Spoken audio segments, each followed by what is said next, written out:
Mr. Speaker, his party spent thousands of pounds on adverts attacking plans to build 300,000 new homes a year. At the same time, his housing minister says it's Tory party policy to build 300,000 new homes a year.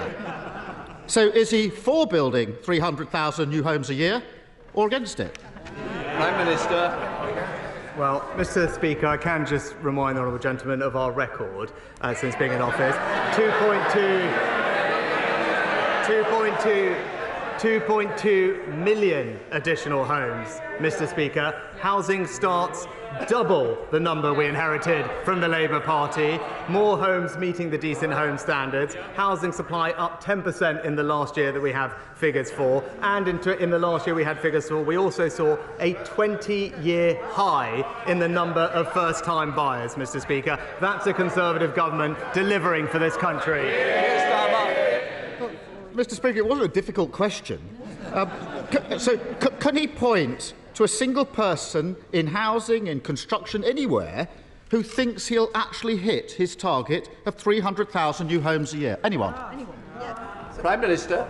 Mr. Speaker, the record is that in the last 3 years, we've delivered almost record numbers of new home building in every one of those years. But Mr. Speaker, he talks about targets, so let's be clear. I promised to put local people in control of new housing. I delivered on that policy within weeks of becoming Prime Minister. But I am confused from the honourable gentleman, because first, the Shadow Community and Housing Secretary said communities should have control.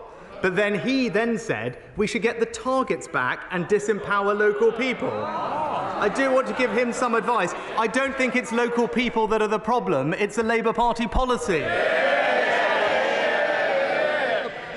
Mr. Speaker, presumably if he could have identified a single person who thought he'd hit his target, he would have told us. And there you have the problem. 1 minute he says he's for building new houses, the next he's campaigning against them. And the truth is, far from delivering, since he crumbled to his backbenchers and scrapped mandatory targets, house building has collapsed. He knows it, they know it, and every expert is telling them it. Why didn't he just admit it? He's not going to get anywhere near his target, is he?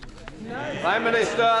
Mr. Speaker, the honourable gentleman now claims that he supports house building, especially on the green belt. But unfortunately for him, it's good that he agrees that he does believe that now. But unfortunately for him, the Shadow Deputy Prime Minister, the Shadow Minister for Women, the Shadow Health, Justice, Defence, Business, Northern Ireland and Scotland ministers are all united against more house building in their areas, Mr. Speaker. I have to say to them, though, Mr. Speaker, I would say to them, though, they don't have to worry too much because he's never actually kept a promise he's made. Mr. Speaker, you can tell from his answer, non-answer, his body language, he's actually given up. He's given up. And his failure isn't just shattering the dream of those who desperately want to own their own home, it's also hitting those who already have a mortgage. Because of their economic chaos, mortgage holders will be £2,900 a year poorer.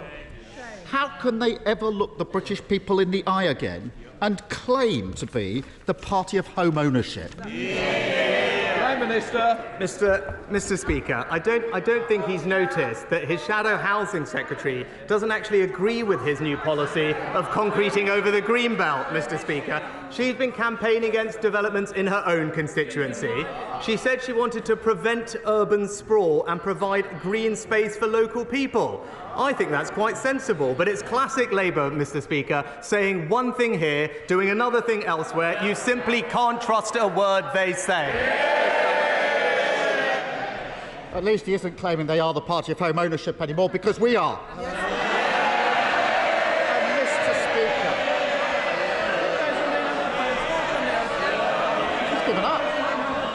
Mr. Speaker, the Prime Minister says he's 100% on it. But his definition of 100% on it is to gently ask the banks to do the right thing. His softly approach, refusing to put mandatory measures in place, risks leaving 1 million households without support.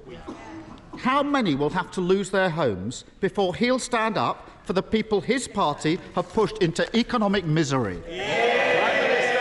Mr. Speaker, in fact, the vast majority of the mortgage market is now covered by the new mortgage charter that the Chancellor's brought in. That is delivering practical help to mortgage holders, allowing them to extend their terms, switch to interest-only mortgage, and actually saving them hundreds of pounds a month. So instead of scaring them, actually, there is now practical support in place. But it's right that he raised home ownership, Mr. Speaker. That's why we, on this side of the House, introduced a 95% mortgage guarantee scheme. It's why we introduced the first homes and shared ownership schemes to get people onto the housing ladder. And crucially, Mr. Speaker, it's why we cut stamp duty. So now what we've seen is the highest number of first-time buyers in 20 years, Mr. Speaker.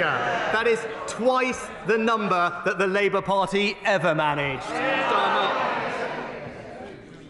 Mr. Speaker, it's sort of housing crisis. What crisis with this Prime Minister? He must be the only person in the country who thinks that enough houses have been built in the last 13 years. And whether it's those dreaming of getting the keys to their first home or those already with mortgages, the ambitions of families across the country have been crushed by his failing Tory government. House building at its lowest rate since the war because he can't stand up to his own party.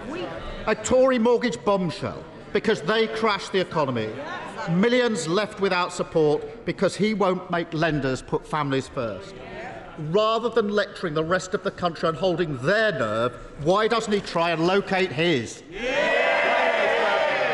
Well, Mr. Speaker, as always, he hasn't actually taken the time to understand the detail of what we're doing. So, again, I'm happy to explain it again, Mr. Speaker, because it's right that we provide support for mortgage owners, which is why we improve the generosity of the support for mortgage interest scheme. It's why we've introduced a new mortgage charter, which, by the way, goes much more farther than the Labour Party policy on protecting mortgage holders does. On house building, we're proud to protect the green belt and invest millions more in developing brownfield sites. But, Mr. Speaker, the simple truth is, that's what I said I would do, and that's what we've delivered, and that is the difference between us. I deliver what I promise, he just breaks his. Thank you, Mr. Speaker.